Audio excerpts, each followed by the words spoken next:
Hi guys, in this tutorial I will show you how to make a fake 3D camera shake or a wiggle easy in After Effects. Also will show you smooth zoom in and outs. Let's begin. Create new camera layer.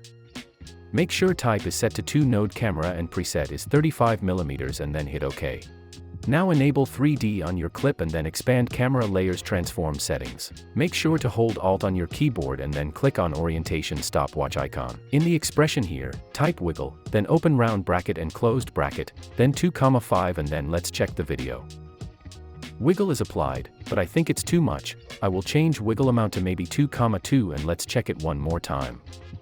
That's way smoother and better. Shaky footage is ready, but now we have to fix those black edges, and to fix it we can expand camera options and then slightly bump up zoom until edges are fixed. Now let me show you how to make a smooth zoom into a car parts, for example. Expand transform and then make sure you are at the beginning of your camera layer and then click on point of interest and position stopwatch icons to create keyframes. Now scroll forward where you want to zoom or focus on a car part and then grab a dolly cursor tool and zoom into that car part. In my case it's a headlight.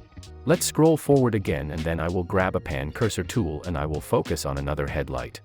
Now let's scroll to the very end of a camera layer and then copy first keyframes and paste them at the very end. Now select all keyframes and press F9 on a keyboard to ease them, then go to Graph Editor, right click here and select Edit Speed Graph and then make a smooth curve.